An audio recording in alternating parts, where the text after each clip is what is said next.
3 नए कानून को लेकर बड़वाह में आयोजित कार्यक्रम के दौरान एडिशनल एसपी ने कहा कि नाबालिग के साथ दुष्कर्म करने वाले दोषियों को फांसी भी हो सकती है। देश भर में सोमवार से नया कानून लागू हो गया है। कानून में जो भी बदलाव हुआ है उसके बारे में जन जागरूकता कार्यक्रम का आयोजन शाम 6:30 बजे बड़वाह थाना परिसर में किया गया।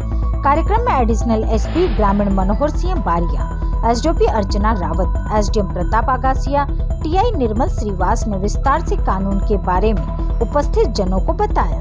कहा कि नए कानून में नाबालिग के साथ दुष्कर्म करने वाले दोषियों को फांसी की सजा दी जा सकेगी। इस दौरान एसडीओपी अर्चना रावत ने जो मुख्य धाराओं में परिवर्तन हुआ है उनके बारे में विस्तार से बताया।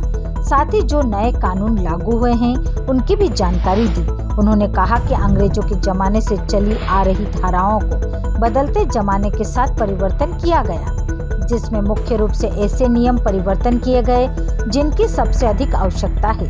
अब किसी भी स्थान पर घटना हुई हो लेकिन कोई से भी थाने में जाकर रिपोर्ट दर्ज कर सकते हैं। साथ ही EFIR का भी प्रावधान किया गया। नए कानून में मॉब लिंचिंग के दोषियों को भी सजा दिलाने का प्रावधान किया गया। इसमें कहा गया कि जब 5 या उससे ज्यादा लोग जाति या समुदाय के आधार पर किसी की हत्या करते हैं तो उन्हें आजीवन कारावास की सजा मिलेगी। एसडीएम प्रताप सिंह आगासिया ने कहा कि नया कानून आने से वर्षों न्याय का इंतजार नहीं करना पड़ेगा। समय सीमा में उनकी समस्या का निराकरण हो सकेगा। इस दौरान नायब तहसीलदार शिवराम कनासी, नगर पालिका अध्यक्ष राकेश गुप्ता, सुधीर सेंगर ने भी कानून के बारे में जानकारी दी। भारतीय संसद द्वारा जो है 3 ऐतिहासिक कानून, जिसको हम अभी तक IPC, CRPC और एविडेंस एक्ट के रूप में जानते थे, उन सभी में जो है उनको रिप्लेस किया गया है। जैसे IPC जो है वो BNS भारतीय न्याय संहिता के नाम से जानी जाएगी। CRPC जो है वो BNSS जो है भारतीय नागरिक सुरक्षा संहिता, और एविडेंस एक्ट जो है BSA भारतीय साक्ष्य अधिनियम के नाम से अब जाने जाएगा। सभी जो हमारे कानून है उनमें कुछ धाराएं बढ़ाई गई है, किसी को घटाया गया है। उसमें बेसिकली हम अगर देखें तो प्रायोरिटी के तौर पे महिलाओं को जो है, और महिलाएं बच्चे जो है उनके सेक्शंस को जो है पहले चैप्टर्स में रखा गया है, और सभी जो सेक्शंस है उनको एक क्रमबद्ध तरीके से प्रायोरिटी के हिसाब से जमाया गया है।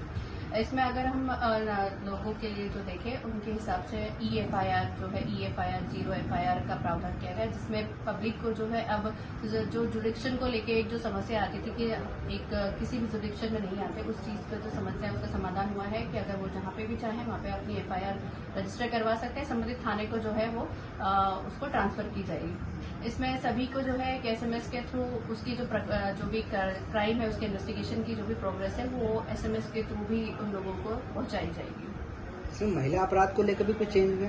इसमें जैसे आप लोगों ने देखा है कि महिलाओं को जो झूठा प्रलोभन देकर, शादी का झांसा देकर उसके साथ में जो शारीरिक संबंध बनाते हैं या अपनी आइडेंटिटी छुपा के करते हैं, उस पर भी उसको एक अलग सेक्शन में बताया गया है। साथ में बालक बालिकाओं को अब इसमें इक्वल रखा गया है। बालक बालिकाएं दोनों के लिए सेम प्रावधान, पहले पुरुष और महिलाओं के लिए, तब इसमें ट्रांसजेंडर जो है उसे भी जोड़ा गया है। आज जो हम लोग ने कार्यशाला है इसमें लोगों को जो है इसके बेसिक जो सेक्शंस है या बेसिक नामावली है उसके लिए जो उनको इंट्रोडक्शन के तौर पे उसको हम लोगों ने एक कार्यशाला आयोजित की थी।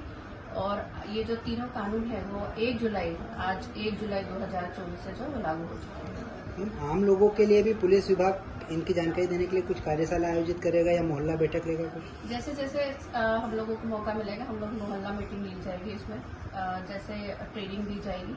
साथ में जो हमारे गणमान्य नागरिक हैं उनके थ्रू स्कूल्स में इसका प्रचार प्रसार किया जाएगा, ताकि जो बच्चे हैं वो भी अपने घर तक इस चीज़ों को जाए। बैनर पोस्टर के थ्रू, आप मीडिया कर्मियों के थ्रू भी हम इसको जो है ज़्यादा से ज़्यादा इसका प्रसार करें। बड़वाह से विशाल कुमरावत की रिपोर्ट।